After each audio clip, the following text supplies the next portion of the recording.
Jessica Bohan is from Tennessee, and she went to a GOP town hall meeting to discuss the issue of Obamacare. And look at the reaction in the room to her question. The question is lengthy, okay, so bear with me.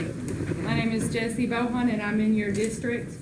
It's from my understanding the ACA mandate requires everybody to have insurance because the healthy people pull up the sick people, right?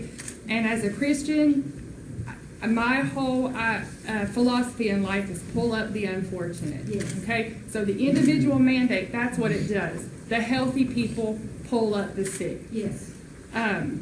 If we take those people and we put them in high-risk insurance pools, they're costlier and there's less coverage for them. That's the way it's been in the past, and that's the way it will be again. So we are effectively punishing our sickest people. And I want to know why not, instead of fix what's wrong with Obamacare, make companies like Aetna that pulled out and lied to their consumers about why they pulled out and said they pulled out because Obamacare was too expensive, but they really pulled out because of a merger. Why don't we expand Medicaid and have everybody have insurance? Because we are going to effectively...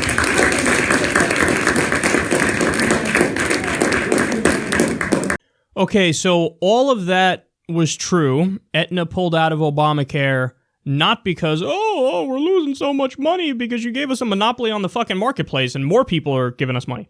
No, it's because they wanted a merger with Humana and the government said no at the time. So they were like, okay, we're just going to pull out of Obamacare then.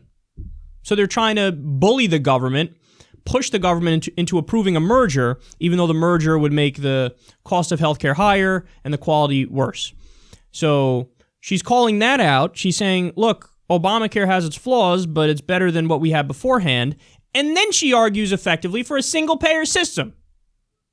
And remember, this is a Republican town hall. And what did everybody do in the room?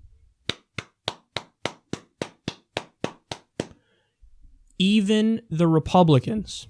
When you explain it and argue for it in an intelligent way, even the Republicans go, yeah, of course I want to do that. You know what this reminds me of? The Tea Party protests and people holding up signs at the Tea Party protests that said, keep your government hands off my Medicare. Medicare is the government. See, when you actually talk to a lot of these people and you break it down, you get away from labels. Like, people who are obsessed with labels drive me crazy. Because when you break it down issue for issue, you find that even many people who self-describe as conservative, they actually believe in social democracy. So there may be disagreement on some social issues, but when you get into economics and you describe, okay, do you want to see the minimum wage be a living wage? They go, of course. Do you want to see, a Medicare for all system? Yeah. Do you want to tax the rich more?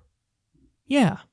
Do you want to end the wars, the unnecessary, nation building? Yeah. So you talk to these people, and this is why, by the way, Bernie Sanders, in a lot of these Midwestern states, he won people even who described themselves as more conservative. You're thinking that makes no sense. Hillary was obviously more conservative than Bernie Sanders. Yeah, but that gets to my point. The labels, they don't fucking know. They don't all have political science degrees. They just think, yeah, I'm pretty conservative. Anyway, let's raise the minimum wage and tax the rich and end the wars and all that stuff. So, but here you have it. Even more evidence of that. You have this lady, and she says, look, I'm doing this because I'm a Christian, so I believe in taking care of everybody. That radical idea. She describes a single-payer system, and everybody's like, yeah, let's do that. Well, that's the thing that you guys, when it's not presented to you in that kind of a way, they reject it. Or when it's, Obama, the big bad black president, wanting to do healthcare reform, they go, ooh, gross. But you got to listen to the details and the specifics. And it's also, the burden's also on us to make the argument in a way where it's understood, where they go, oh yeah, that's obviously the way to go. So when you do that, look, liberal policy positions are already overwhelmingly popular. But I think it's also true that even the ones that aren't popular, if you argue for them in the proper way, they would be popular, again, a majority across the country.